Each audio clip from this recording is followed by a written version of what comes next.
In this module, I want to run through adding a transaction into Bolt.Trail Backoffice. So get to Backoffice, however you get to Backoffice. You can do it through Bolt.Trail, where you go to Deals, and the top here it says go to Bolt.Trail Backoffice. You can also add a transaction from Bolt.Trail, but I'm going to leave that for another module because it is just a little bit more complicated for some reason. So we're going to add the transaction from Backoffice.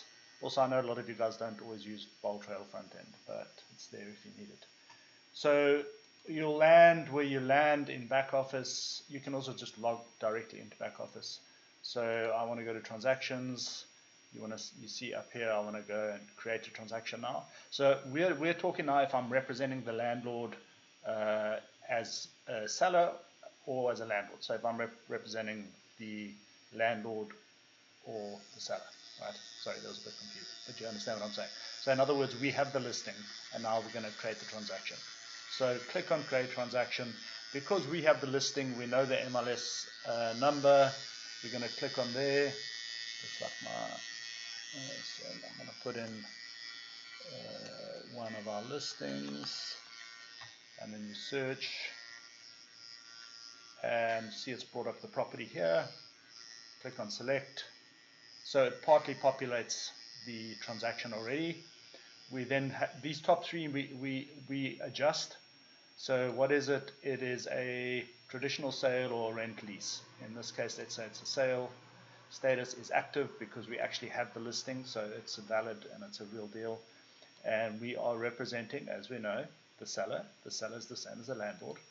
It's pre-populated, the price from the listing, and we're just going to call it whatever, transaction Tony.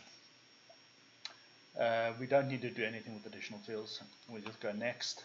Then this is the page where you put the commission in. So we know what the commission is because we've got the listing, right?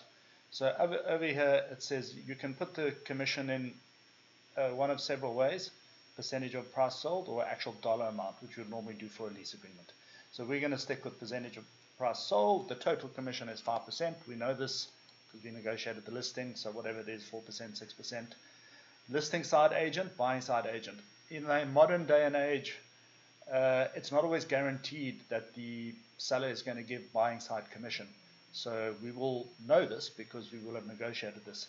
But let's just say in the traditional sense, we're going to split the 5%, so 2.5% to the listing agent, 2.5% to the buy side agent.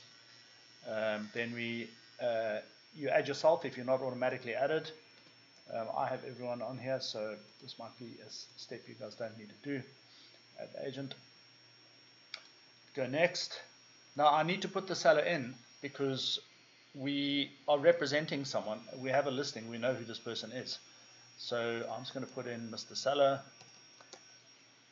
And Mr. Seller is not in the system, so I need to create a new contact, Mr. Seller, put his name in. We need to put in the email address. And the reason for this is simple. Firstly, you will definitely have the person's email address if you've got the listing. And the mobile phone is not critical, but the email address is critical because we'll send the contract from here for e-signing. So that is literally all I need to do to create a contract. I don't need to lead source, assign to, unless this is more of an admin function or unless you're entering it for someone else. So it's as simple as that, guys. There can be no excuses. So just put in first name, last name, email address, create the transaction. Okay, and then the last step is to go to the checklist. Now, all of these checklists are curated for you by us. So in this instance, we've said it's a for sale listing. So I've got the listing, it's for sale. You can't make a mistake here. I mean, if you click something and you don't need it, you can just delete it. So I'm going to click on the for sale listing and I'm going to create the transaction. So transaction is now created. The digital cocoon is open. We get notified straight away. We have access to everything on it straight away. You have access to it online and on your phone. And then the next step is to go into the checklists, start working through the documents. This I'm going to do in another module so that these modules don't run too long. So there we go, guys. Hope that was helpful. We'll see you on the next one. Bye.